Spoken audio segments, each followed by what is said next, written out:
That's why sinabi niya sa Hebrew 13 verse 3, di ba sabi niya, remember those who are in prison as you do in prison with them, because they are mistreated, and remember them as one body in Christ.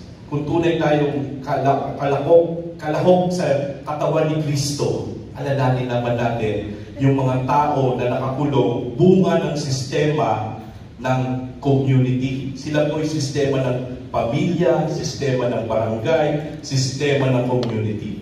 At pag itong mga taong to ay makalabas, magkaroon ng tunay na relasyon sa Panginoon, maniwala po kayo na ang dami, ang gagaling ng mga taong nasa loob ng kulungan. Pag pinagsasama-sama mo nga po yan, pwede gumawa ng space shuttle.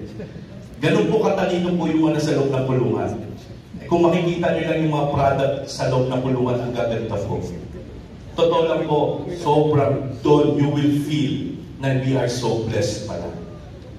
So yun lang po yung aming invitation, mga kapatid, na sana join us, be part of this CCFMI, kung hindi man biyahe, a different ministry for the glory of God. Thank you, and God bless you. What else can you help? Yan po, biyahe. Ready to be a part of Biyahe Ministry, prayer warriors, to pray for the volunteers, provision, and we know that God will provide. He is our Jehovah Jireh. But if God open your hearts to help the ministry, you can connect us to CCFMI. People, committed D group leaders to faithfully minister inside jail. Marami po pong gusto pumunta sa loob ng kulungan, pero hindi po lahat makapasok. You know po, yung time we serve in the jail, it's a privilege po. That's why it's an invitation of the Lord. Kung mabuksan yung heart nyo, you want to join us, marami pa po tayong jail na pwedeng pag-serban. And I think this 2025, the Batangas, their hearts and the San Pedro, gusto na magkaroon ng jail ministry. Pero Lord willing, because si Lord naman ang magbubukas niyan. Okay. Yan po, ginagawa natin True Life Retreat held last September 24-23 with 40 fidel attendees. Andito po si Pastor Rodel yan. Yan po, Pastor. Carmona District Jail. Ngayon po, yung Biyahe Jail is connected po dito sa verse. This is our Bible verse, the one that Pastor Alvin said. Sabi po dito, when I was hungry, you gave me something to eat. I was thirsty, you gave me something to drink. I was a stranger, and you invited me in. I needed clothes. You clothed me, and I was sick, and you looked after me. I was in prison, you came to visit me. Alam niyo po itong verse nito, sinabi po ni Lord nung bago siya paakyat sa langit. Alam niyo po, sa dami niya sasabihin, bakit na siya sa langit, ito ang kanyang binanggit.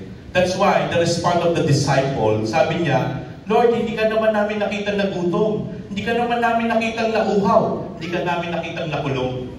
Pero ano sabi ni Lord in verse 14? If you done to the least of brothers and sisters of mine, you done it to me. Because reality, akala natin yung mga nakakulong, sila po ay sobrang makasalanan. Sila ang dapat makulong. But reality, yung mga nakakulong po, everyday, sila po ay umaasa na sila ay makalaya. And the sad thing, tayong mga nakalaya, akala natin malaya tayo. But some of us, and most of us, who are thinking na nakalaya, sila pa pala ang nakakulong hanggang ngayon sa kanilang mga kasalanan. That's why, sabi ni Lord, pumunta kayo doon. It's a practice. It's not only a command, but it's a practice to see, to see the compassion, the empathy in our hearts. Kasi at totoo po, turo tayo ng turo. Makasalanan sila, makasalanan. And look the tree, kanino nakaturo po? Sa atin. That's why, if we have the privilege to minister, to share the gospel in their lives, gawin po natin. That's why, yan yung commandment ni Lord. That's why sinabi niya sa Hebrew 13 verse 3, di ba sabi niya, remember those who are in prison, as you do in prison with them, because they are mistreated, and remember them as one body in Christ. Kung tunay tayong kalahok sa katawan ni Kristo, alalahanin naman natin yung mga tao na nakakulong, bunga ng sistema ng community. Sila po yung sistema ng pamilya, sistema ng barangay, sistema ng community. At pag itong mga taong to ay makalabas, magkaroon ng tunay na relasyon sa Panginoon, maniwala po kayo na ang dami, ang gagaling ng mga taong nasa loob ng kulungan. Pag pinagsasama-sama mo nga po yan, pwede gumawa ng space shuttle. Ganun po katalino po yung mga nasa loob ng kulungan. Kung makikita nyo lang yung mga product sa loob ng kulungan, ang gaganda po. Totoo lang po, sobrang doon you will feel na we are so blessed pala. So yun lang po yung aming invitation, mga kapatid, na sana join us, be part of the CCFMI, kung hindi man biyahe, a different ministry for the glory of God. Thank you, and God bless you. What else can you help? Yan po, biyahe. Ready to be a part of Biyahe Ministry, prayer warriors, to pray for the volunteers' provision, and we know that God will provide. He is our Jehovah Jireh. But if God open your hearts to help the ministry, you can connect us to CCFMI. People, committed D-group leaders to faithfully minister inside jail. Marami po kung gusto pumunta sa loob ng kulungan, pero hindi po lahat makapasok. You know po, yung time we serve in the jail, it's a privilege po. That's why it's an invitation of the Lord. Kung mabuksan yung heart nyo, you want to join us, marami pa po tayong jail na pwedeng pag-servan. And I think this 2025, the Batangas, their hearts and the San Pedro, gusto na magkaroon ng jail ministry. Pero Lord willing, because si Lord naman ang magbubukas niyan. Opo. Yan po, ginagawa natin True Life Retreat held last September 24-23 with 40 fidel attendees. Andito po si Pastor Ronel yan. Yan po, Carmona District Jail.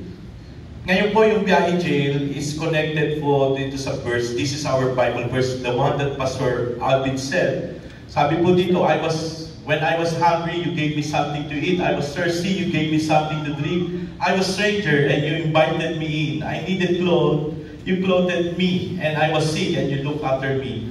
I was in prison, you came to visit me. Alam niyo po itong verse nito, sinabi po ni Lord nung bago siya paakyat sa langit.